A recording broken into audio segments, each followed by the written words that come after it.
I'm Chip Townsend, and this is the Team Chip Podcast.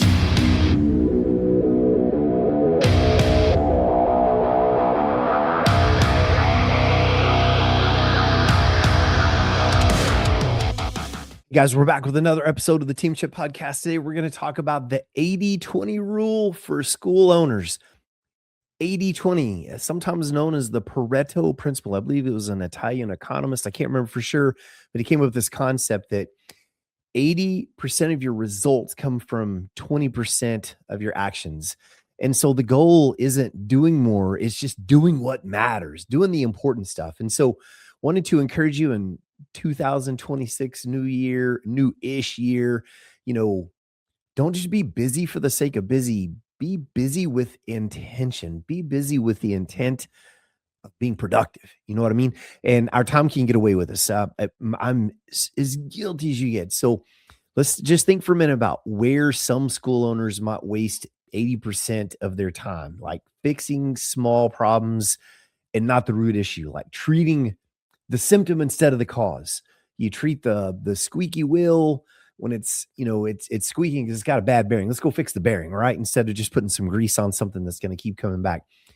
Constantly tweaking your schedule, being on call all day at the whim of whoever calls, reacting to things instead of systemizing and planning it out, filling your personal time with school stress. So, just those are some areas for, any business owner really, that you can get lost in the minutia and the chaos of the world and not really be focused on that 20% that gives you your best results. So let's talk a little bit about what would be maybe 20%. I mean, this can be different for every business in ways and every person, but what could be, a 20% for you? A high quality curriculum. Plan that curriculum in your martial arts school and make it functional. Keep it consistent. Cycle it in a good timely manner so that it's functional and for your students. High quality classes. Create good class plans. I used to be the worst about just teaching off the hip, and I learned through the years if I had a solid plan written out, it's always easy if you run out of time to trim some out of the plan. But it's never as easy when your plan's too short. So have a good, solid plan for every class. Clear instructor standards for your team, just making sure that your team is strong and they understand the expectations, the culture of your business. When these things are clear, this is kind of that 20% you can focus on to make sure that you're having success. Have a strong onboarding program. Make sure that you have a good first 100 days program where you're really helping people get on board and get into the culture and the understanding of the flow of what's going on. And parent communication, be just excellent with parent communication. It's so important that we're communicating well with people. I actually just spoke at a leadership summit yesterday, and we were, I was sharing with the group that I was working with. One of the major roots of war is lack of communication. When two countries don't talk, they begin to do this, and then eventually, they bump heads, and then eventually, one of them gets like a pressure cooker, and they explode and they fight. So, just make sure that your communication, especially with your parents, who are the clients who are bringing their kids. If you teach a lot of kids and paying for them to be there, make sure that communication is excellent. Retention systems. And really, when I think retention systems, I just kind of go back to an amazing curriculum, amazing class plans, and a presentation that blows people's mind whenever your instructors are out on the mat. That's why, strong instructors and strong expectations and boundaries with those guys. When you do these things well and you just kind of focus on that 20%, it gives you more time in the day to actually rest and refuel yourself to be your best. Gives you time to, get some sleep, get some prayer time, get your own workouts in. Just, really try hard not to let the kind of the squeakiness and the noise of what's going on get you too sidetracked. Another thing that I really love is Stephen Covey's, quadrants that he talks about, where you have important and urgent, and then you have important and not urgent, and urgent and not important, and not important and not urgent, and kind of classifying things in those quadrants. And remember, in his system, quadrant 2, which is important and not urgent, that's where we need to spend the most of our time. If it's unimportant, unurgent, get it off your to-do list. If it's Urgent but unimportant. What would something like that be? Ding, you got mail. You don't need to check that mail. You have a sense of urgency, but it's probably not important. If it's important and urgent, it probably was important and not urgent, but you didn't pay attention to it soon enough and it became important and urgent. You see what I'm saying? So I really like his quadrants. If it's important and urgent, let's get that done right away. But then let's really put a lot of focus on quadrant two, which is that important but not urgent. It's not burning, but it's important. What is that? That's the oil change in the car. It's super important, and I got to be consistent and make sure that it gets done. Because if I don't get that oil change done, it will become urgent when I have to buy an engine for my car, right? So making sure that you're just prioritizing how things operate around your school. And when you do that and you stay more in that important and unurgent, you're just more efficient. You're kind of leaning into that 20% that gets you 80% of the results. This can apply to your marketing. What is a 20% area that gets you kind of 80% of the results? Referrals. Referrals, asking your students for referrals, word of mouth marketing, getting out in the community, having a community presence, doing demos at events, at grand openings for other businesses, connecting the community, being a part of the Chamber of Commerce and going to their morning events and things where you can network a little bit and become the face for the community. Simple, repeatable offers, things that are just simple. Don't make things over complex and confuse things. And, just really clear messaging in the marketing world, just making sure you're clear, your font is readable and it looks nice and it's attractive, but it's clear and it's easy to follow. 80% that you don't want to do, man. Don't chase trends. I see so many people in business, in the martial arts world, that just like every couple of months are chasing the next shiny promise. Follow us in our marketing plan, follow us in our whatever. And nothing ever seems to work for them because they're always chasing kind of the next trend, the next cool thing. Random inconsistent posting, with your social media and your advertising. Make sure you get consistent with it. Don't be inconsistent and random. Uh, Over obsessing on views.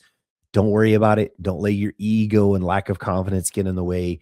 Those are 80% things that just distract you from those key things that we talked about, referrals and, clear messaging, et cetera, and being, out in the community and having a presence. When we talk in terms of, kind of staff and leadership, again, I'm going to kind of lean into Stephen Covey here, but, one strong instructor can outweigh or beat three average instructors.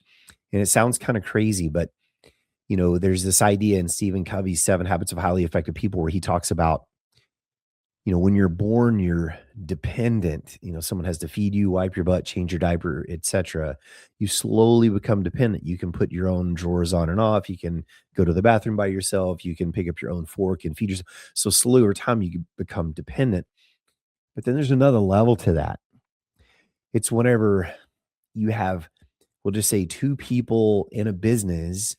One maybe works in the office and one maybe works in the technical area of the business. So someone's on the mat, someone's up front working reception, sales, etc. But they're totally independent people. They're totally independent. And so the person working the front and answering the phone does not have to worry that the person back on the mat is not doing their job. They know that this person back on the mat is doing a killer job and delivering and getting it done. And vice versa, this person on the mat knows the person up front is doing a killer job and getting it done. So they're not having to micromanage, they're not having to check in too much. They just split, do their job. And when they come back together, a lot of times 1 + 1 can equal 4 because those two people can produce more than 4 people who are just dependent as opposed to interdependent. That's a little bit deep, but when it comes in terms of your staff, that the 20% piece of this from the 80-20 principle is that one who is a fireball that's just amazing. Put your focus there instead of the 3 that are just floating on average, and let that 20% help get you 80% of your results. And remember, training beats micromanaging. Spend some time with those 20% things that get you 80% of your results. Clear expectations, reduce stress, and over time, a good culture compounds. And whenever we're feeding into the 20% that gets us to 80%, and our team learns to do the same and follows along, that becomes a culture over time. So, whenever we think of time management, uh, protect your schedule, uh, your class time, your leadership time, your family time, personal, time and discipline, your rest, protect it, schedule it, put it on a calendar so that you are your best at all times for the people, around you.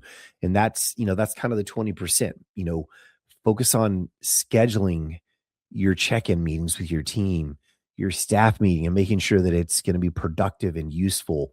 Your own leadership time and training for yourself. Make sure you schedule it.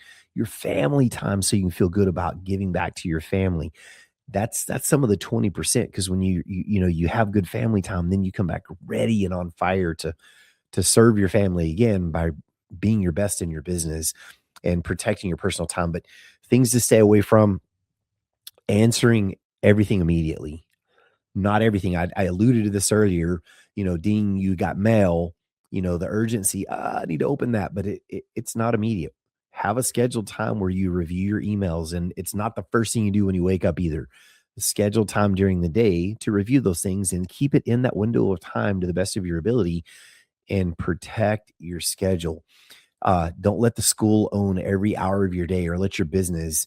And don't be repeating the same decisions over and over. And this one kind of goes back to communication, but if you have really good, clear communication, you make a decision, you communicate that to your team, you're done. Move on. You shouldn't have to make that decision again. So just make sure, again, 80/20, spend your time on that 20% that really gets you results. And so some things to maybe think about cutting, you know, unproductive meetings that you're just kind of showing up, that you're getting nothing out of them, you feel like the team's getting nothing out of them. Cut those medium meetings. Ancillary programs, I know sometimes we've ran side programs, like just an example might be like cardio kickboxing. We're a core traditional martial arts school, but we ran cardio kickboxing for a period of time, and there was a time where it almost became more expensive to operate it than it was worth to have it. And we ended up, you have to make that hard decision. We're just going to cut that. And that can be tough because you might have 5 or 6 people that have been in that program for a long time. They're just diehard dedicated students, but you're losing, staff to operate it, time to plan it, and they could be spent on the 20% that really gets you your 80% of your results. And so these decisions can be super, super hard. But, again, cut those ancillary programs that are really kind of costing you more, even if it's not a literal cost, but a cost in time and staffing. Get them out of the way. you know, Careful with just constant discounting.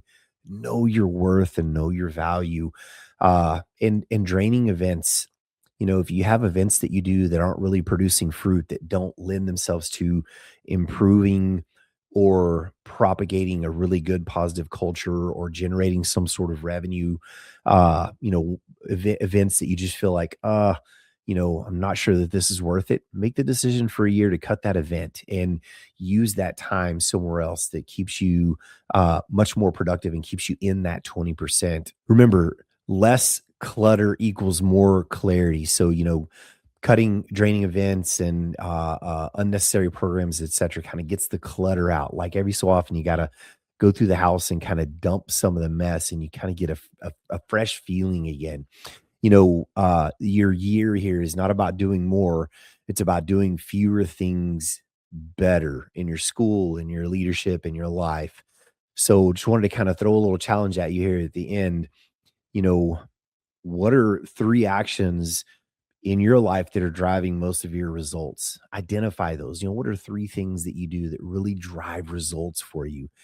And then identify maybe 2 to 3 things in your life that are not, that are draining. They drain your time, drain your energy, but they're not creating results.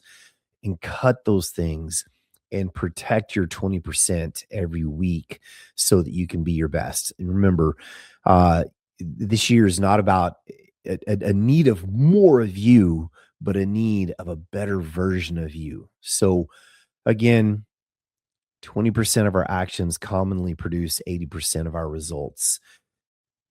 Step back, look at all areas of your business from the mat to the office to your marketing and really look what are the 20% in these areas. Look at your staff and team. What 20% of the team do I really need to pour into that really get results and try to refine your business? So that's kind of the 80-20 rule roughly for a martial arts school owner or a business owner. Hope that helped. Hope you guys enjoyed that. Looking forward to seeing you again on the next episode. Like it, share it, love it, and we'll check you next time.